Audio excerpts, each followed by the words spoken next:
Fellow Saint Lucians, these past few days my heart has been heavy and my soul exhausted, for I have lost a teacher, mentor, and dear friend. Like everyone else, I accept the inevitability of death. I accept, too, that we know not the day or the hour. Even with that acceptance, however, the pain of losing a close friend and confidant is not diminished. I had known Hilford Deterville for more than 4 decades. He was not born of privilege, and his early life at La Panse was largely one of challenges.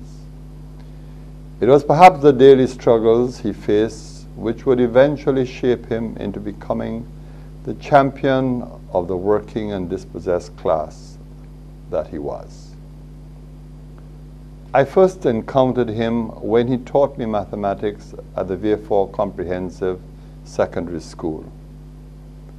I was never fond of maths, but Hilford was the most energetic and colorful teacher I ever had. If I failed to impress him with my mathematical skills, I believe I did so on the cricket field. He was an early advocate of the Black Power movement, and it was not surprising that upon his return from university, where he graduated with a master's degree in economics, a fact that is not well known, that he would be heavily engaged in the struggles of the Saint Lucian working class. Hilford became a founding member of the Saint Lucia Forum, a political pressure group formed in the late 60s. It was the Forum which first gave him national prominence. A firebrand and fierce advocate of black empowerment and enfranchisement, he soon became one of the group's most recognizable figures. His contribution is the stuff of legend among his friends. In the mid-70s, he joined the Saint Lucia Labour Party, where he remained until his death. He served the Labour Party faithfully and loyally, and the working class of Saint Lucia with passion and an unmatched commitment.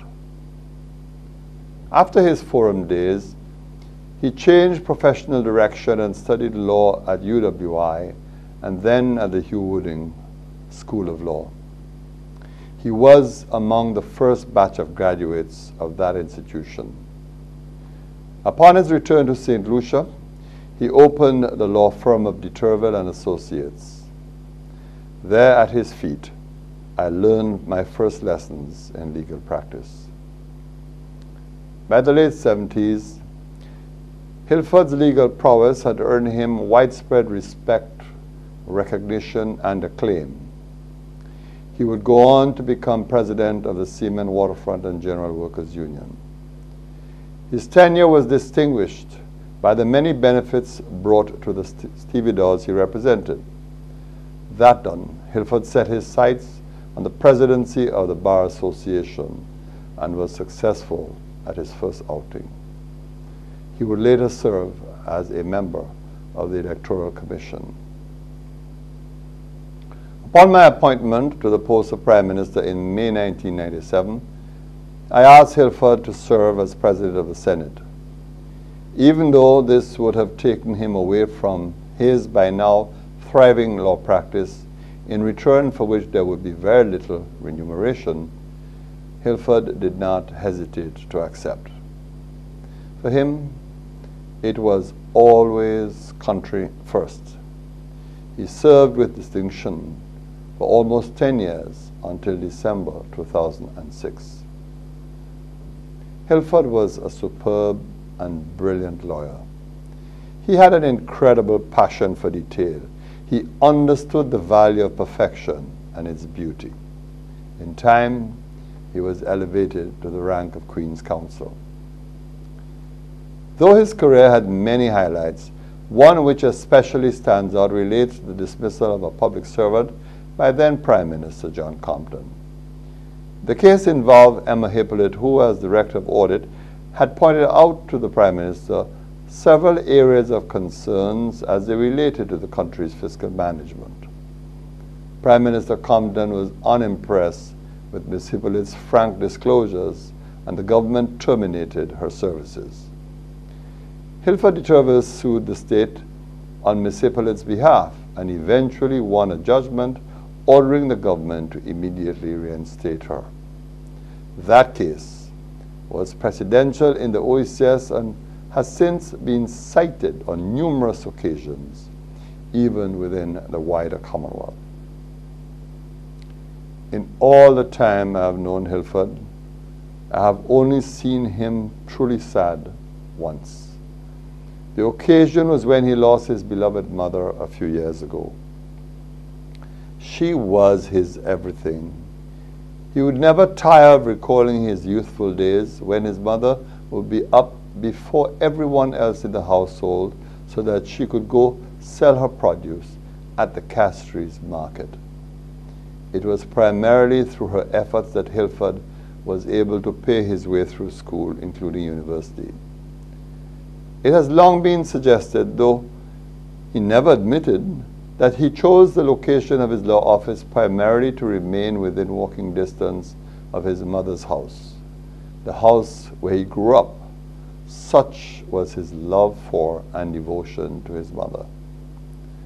His other loves were his wife Tekla and their 3 children. Hilford was a devoted husband and father. His love for Tekla was such that on their 25th wedding anniversary, he insisted they renew their vows. I always teased him that this was merely an excuse for a party, and yes, Hilford loved a good party and was very often the life of it. He had an extraordinary wit, and everyone was fair game, sometimes to great discomfort. Who can forget his tribute to Susie Dovey a few months ago when he regaled everyone? I can hardly keep track of the many occasions he would tease his former party chairman Tom Alcott, or even me for that matter. That was Hilford, full of life, full of mischief, full of humor. Beneath it all, he remained a loving and decent human being. I know I will miss his wise counsel, but Hilford never did anything on the spur of the moment. He thought through every decision. He was never hasty in judgment of others. In his eyes, everyone was right until he proved them wrong. No matter how often I called with a problem, Hilford was never too busy to attend to it. His love for the Saint Lucian Labour Party was unsurpassed. He did not just talk the talk, he walked the walk as well.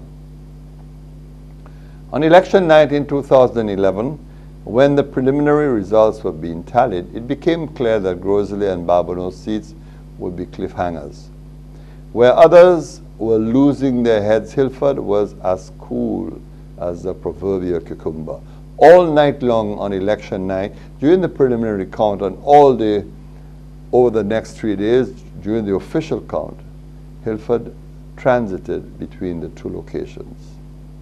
His knowledge of the process and his legal powers were essential ingredients in ensuring that proper procedure was adhered to. Indeed, the Labour Party prevailed in both seats, wresting them from the United Workers' Party. This was in no small measure due to Hilford's actions during the period under review. Robert Hall said, "A friend should be one in whose understanding and virtue we can equally confide, and whose opinion we can value at once for its justness and its sincerity." I am proud to have been regarded by Hilford as a friend and privileged to have him as mine.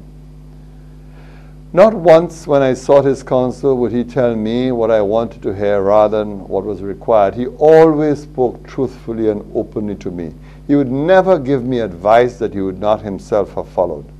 I trusted him, and I trusted his advice. Though I will miss Hilford, I will never forget him, for, as Buffalo said, remembrance is a lasting perfume. In your passing, Hilford, I am consoled only by the fact that I say today nothing I did not tell you during your lifetime. Farewell, old friend. To Tekla, Shaka, Nandi, and Mitonia, I extend on behalf of the government and people of our country my condolences on your loss. This is a loss that is universal. True, I have lost a great friend, but your loss of husband and father is infinitely greater than mine. I encourage you to be strong. Hilford would have wanted it that way. Remember the good times. Remember all the days of laughter, and be heartened by the immense contribution he made to Saint Lucia, the land of his birth. May you rest in eternal peace, my friend. God be with you.